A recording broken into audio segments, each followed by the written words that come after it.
Tak sabar-sabar nampak ya? Kak Ati, restoran ni bagus kan? Layanan diorang pun mesra. Memanglah Aiman. Restoran macam ni, pekerja-pekerja dia terlatih. Oh, macam tu. Lagipun Aiman, di kalangan pekerja-pekerja yang terlatih ni, ada ketua masing-masing. Seperti ketua bahagian dapur, ketua pelayan dan sebagainya. Oh, maknanya setiap orang mempunyai tugas masing-masing lah ya Kak Ati? Susah ke nak jadi pengurus restoran macam ni, Kak Ati? Sebenarnya tak susah Vanessa. Yang paling penting ialah pekerja-pekerja di sini mesti saling hormat-menghormati antara satu sama lain. Kak Ati, tak timbul masalah ke kalau dah ramai sangat ketua? Aiman, mereka ni faham dengan tanggungjawab masing-masing. Lagipun mereka ni kena hormat ketua mereka. Kalau tak, susahlah nanti nak menjalankan perniagaan besar macam ni. Oh, maknanya walau apa jua keadaan, kita kena hormat ketua yang dilantik lah ya Kak Ati? Susahlah kalau kita tak menghormati ketua kan, Kak Ati? Jomlah kita bincang tentang projek kita.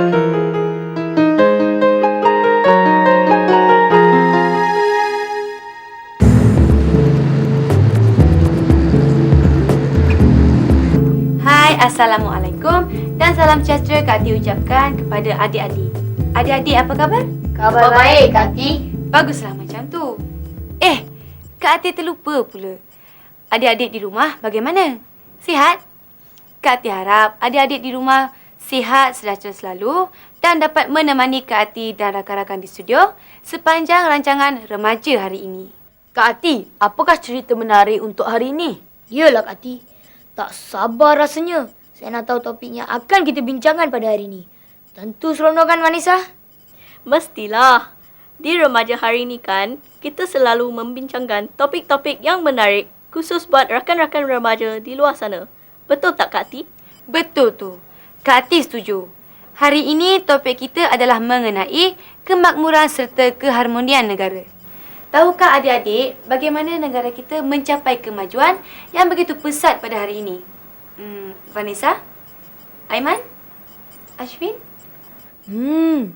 Mestilah disebabkan faktor masyarakat kita yang sentiasa ingin maju ke hadapan Kak Ati. Saya rasa sebab kita sering didedahkan dengan pelbagai kemajuan terkini mengikut peredaran zaman. Sebab itulah negara kita boleh maju dengan pesat. Betul tak Kak Ati? Saya tak tahulah pendapat saya ni betul ataupun tidak. Tapi saya rasalah Kak Ati, kemajuan yang kita nikmati sekarang ni ada kaitannya dengan pemikiran pemimpin di negara kita. Maksud Aiman? Maksud Aiman, jika pemimpin kita tidak peka kepada pembangunan kemajuan teknologi di peringkat global, manalah kita dapat nikmati kemudahan-kemudahan di negara kita sekarang ni? Ya, betul tu. Pada Kak Ati, kesemua jawapan yang adik-adik berikan itu betul. Cuma, mungkin adik-adik terlupa kepada satu perkara. Adik-adik di rumah bagaimana? Apakah yang kami terlupa tu Kak Ati? Adik-adik semua terlupa bahawa kemajuan yang kita nikmati hari ini hasil daripada sikap masyarakat di negara kita yang hidup bersatu padu.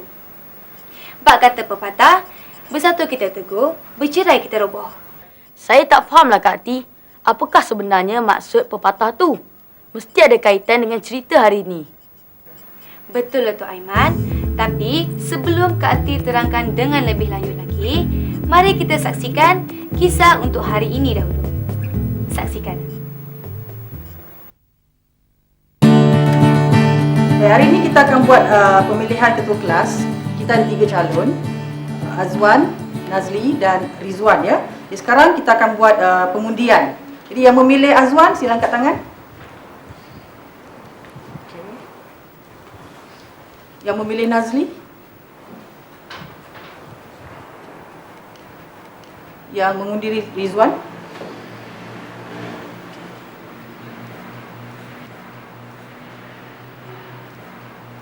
Ridwan, oleh kerana kamu telah mendapat undian yang terbanyak, jadi nampaknya kamu layak menjadi ketua kelas sekarang.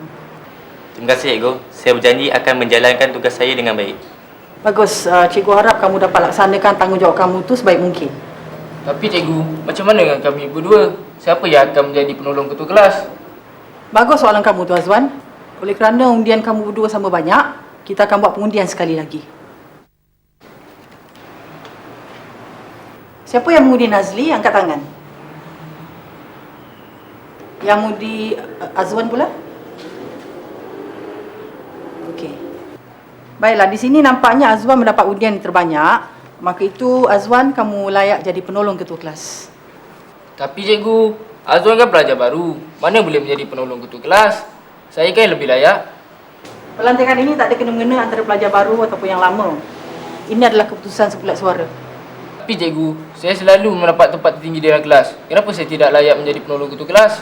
Kamu harus faham, pelantikan ini bukan berdasarkan prestasi pelajaran kamu saja. Awak harus hormati keputusan yang dibuat oleh rakan-rakan yang lain. Faham semua? Saya minta maaf atas sikap saya tadi, Azwan. Saya tak patut buat begitu terhadap awak. Tak apalah Nazli, saya maafkan. Baguslah awak dah sedar kesilapan awak tu.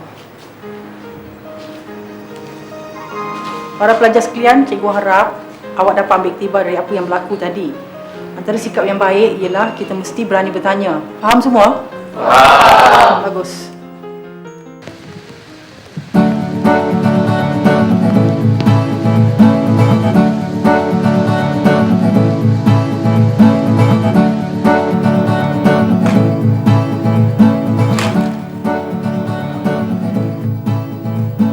Berhenti semua. Mari datang dekat cikgu sekejap.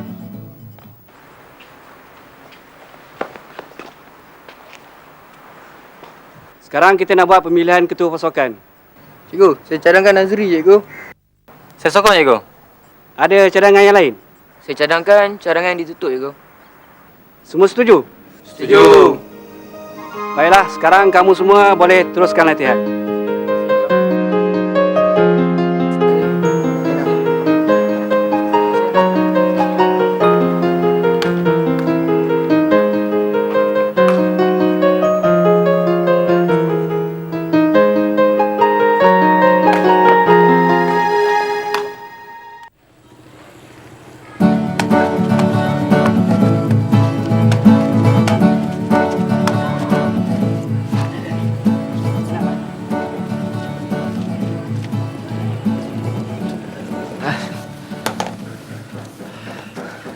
Kamu faham tak, Nazri? Kenapa kita memilih ketua pasukan, ketua pengawas, ketua kelas dan sebagainya? Sebab kalau tak ada ketua, susahlah sesuatu perkara itu nak dijalankan, cikgu. Bukan itu saja, Nazri. Habis tu, cikgu, Pelantikan ketua ni untuk mengajar kita supaya faham akan sistem negara berperlembagaan. apa kaitannya, cikgu? Sebuah negara berperlembagaan bukankah memerlukan seorang ketua atau pemimpin?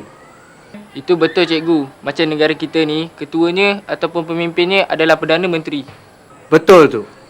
Jadi sebagai pelajar, kamu kena praktikkan mula sekarang bagaimana cara untuk memilih pemimpin. Oh, begitu. Pemilihan ketua ataupun pemimpin ini mesti kena persetujuan ramai. Ya, cikgu? Memang betul, Nazri. Dalam pemilihan seperti itu, suara majoriti mestilah diguna pakai. Kita tak boleh mengenepikan suara ramai. Barulah saya benar-benar faham, cikgu. Kalau begitu, baguslah, Nazri. Mari kita teruskan latihan. Sementara menunggu kawan-kawan kamu yang lain datang.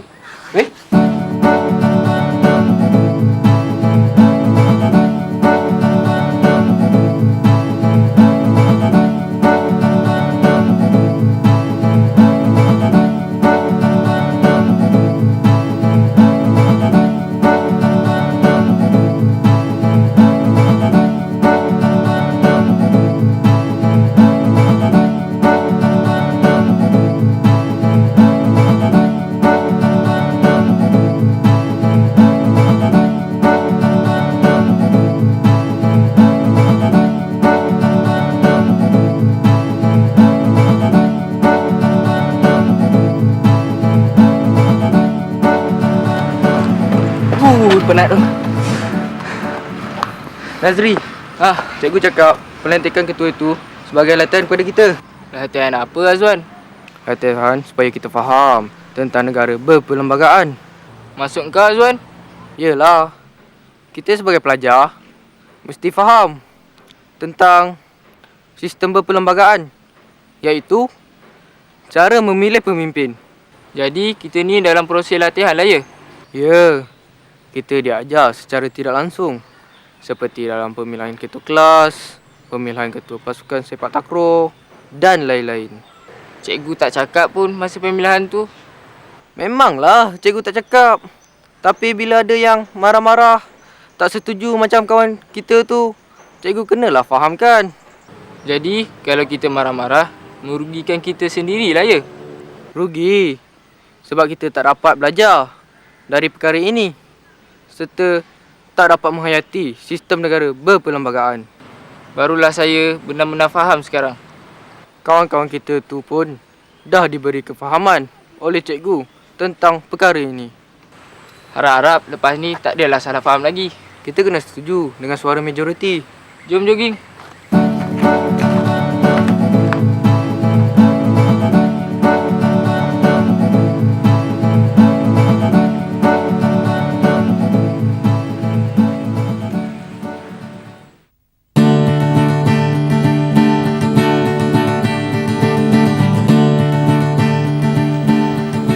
Ni failnya Kak Ti.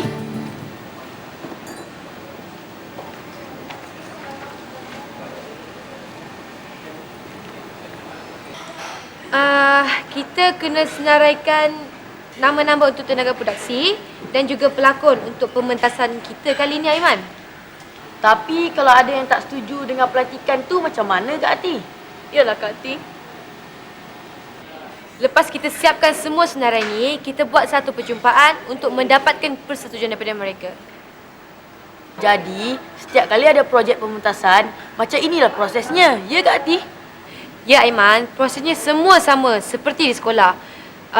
Seperti proses pemilihan ketua kelas, ketua pengawas, ataupun ketua perpustakaan dan sebagainya.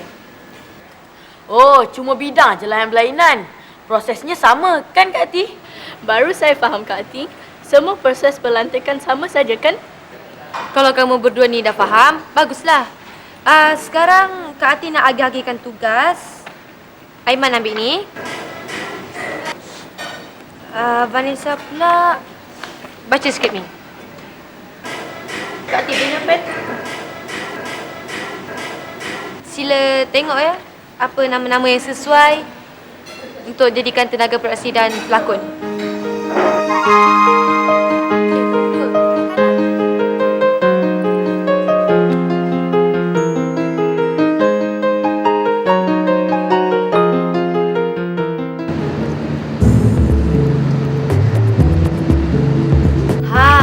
Inilah contoh yang harus kita jadikan teladan adik-adik. Yalah Kak Ti. Tapi Kak Ati, apa pula kaitannya dengan pepatah yang Kak Ati katakan tadi? Apa itu? Bersatu kita teguh, bercerai kita roboh. Kaitannya? Betul kamu semua nak tahu apa kaitannya? Mestilah, kami dah tak sabar-sabar lagi nak tahu. Kami tak fahamlah Kak Ti. Yalah Kak Ti, apa kaitannya dengan kisah yang kita saksikan tadi? Bersatu kita teguh, bercerai kita roboh, itu membawa maksud sekiranya kita bersatu hati dalam melaksanakan satu tugas itu, kita akan berjaya mendapat satu hasil yang memuaskan. Manakala, sekiranya kita tidak bersatu hati, kita tidak mungkin akan berjaya dalam melaksanakan suatu tugas itu. Oh, sekarang barulah saya faham.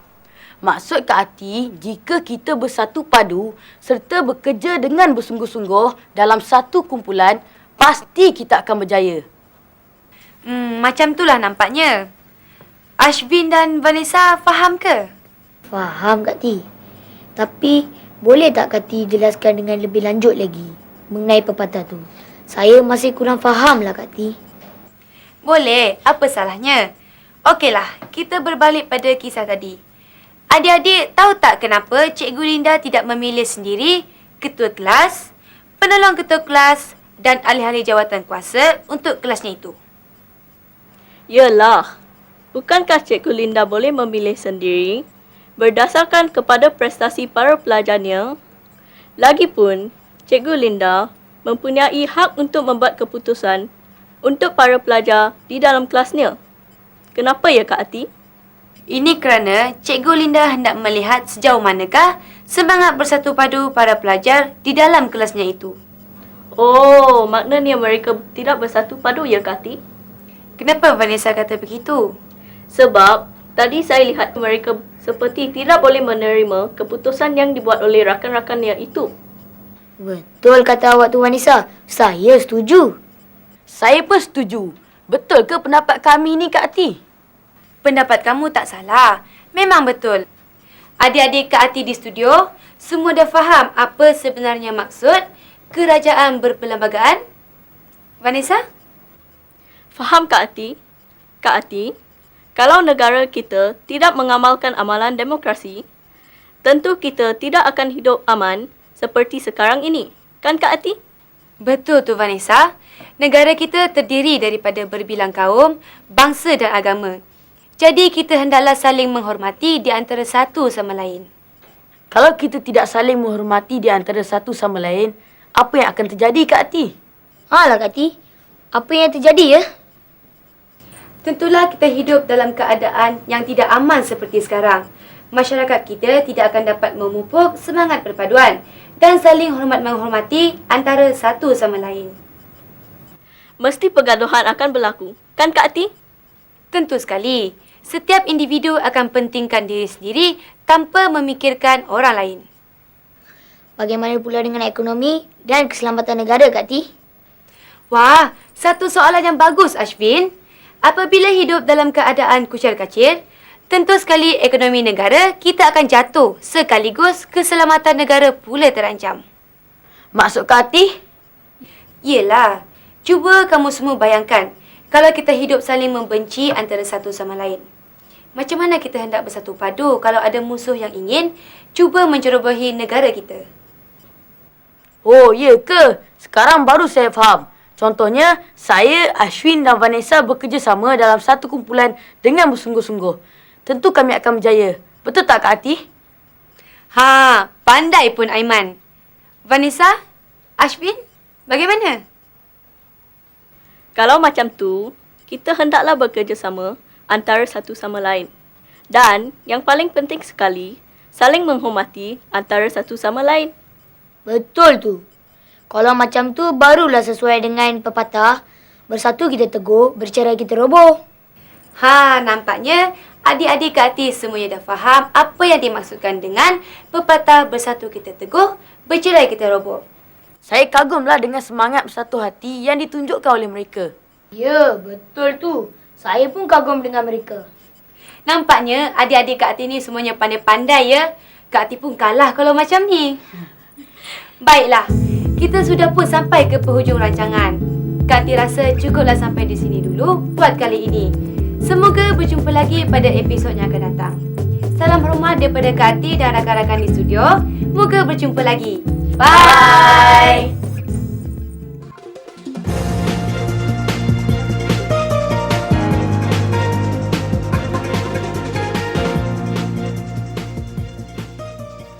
Negara kita mengamalkan sistem demokrasi berperlembagaan. Di bawah sistem ini, warga negara Malaysia diberikan beberapa kebebasan dan hak asasi. Antaranya kebebasan bersuara, kebebasan beragama, hak untuk mengundi dan sebagainya. Walaupun diberi beberapa kebebasan, namun kebebasan ini ada batasannya. Kerana kita faham dan menerima bahawa negara kita, masyarakatnya terdiri daripada pelbagai kaum.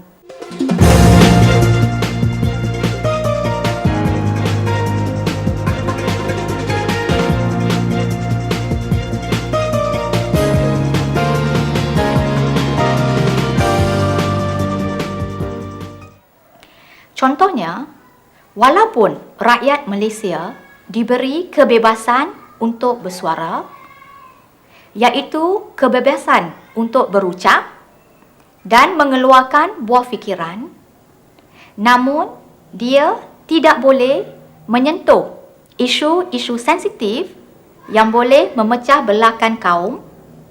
Ini bertujuan untuk menjaga keselamatan dan keamanan negara.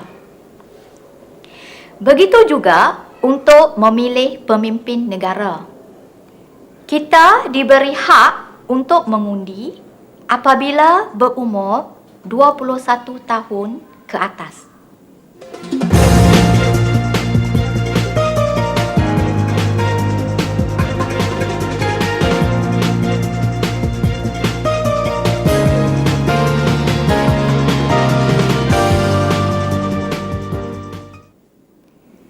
Oleh itu, kita perlu melaksanakan tugas dan tanggungjawab sebagai warga negara dalam kerajaan demokrasi. Antaranya, yang pertama, kita perlu keluar mengundi apabila mencapai umur 21 tahun untuk melaksanakan hak kita bagi memilih kerajaan yang berwibawa.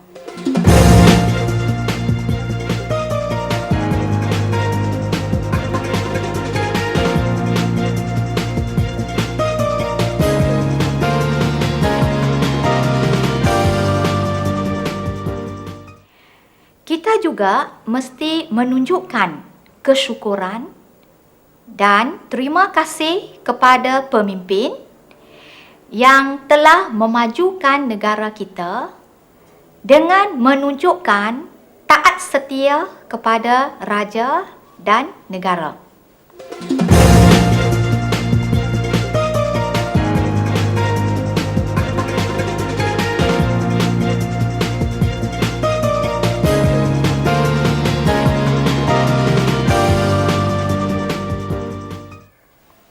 Sehubungan itu, sebagai remaja, saya berharap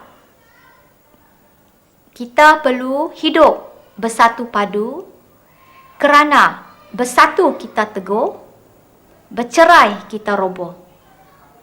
Kita juga perlu hidup aman dan damai. Semoga dengan itu, kemakmuran dan keamanan serta keharmonian negara akan berkekalan dan dinikmati secara berterusan.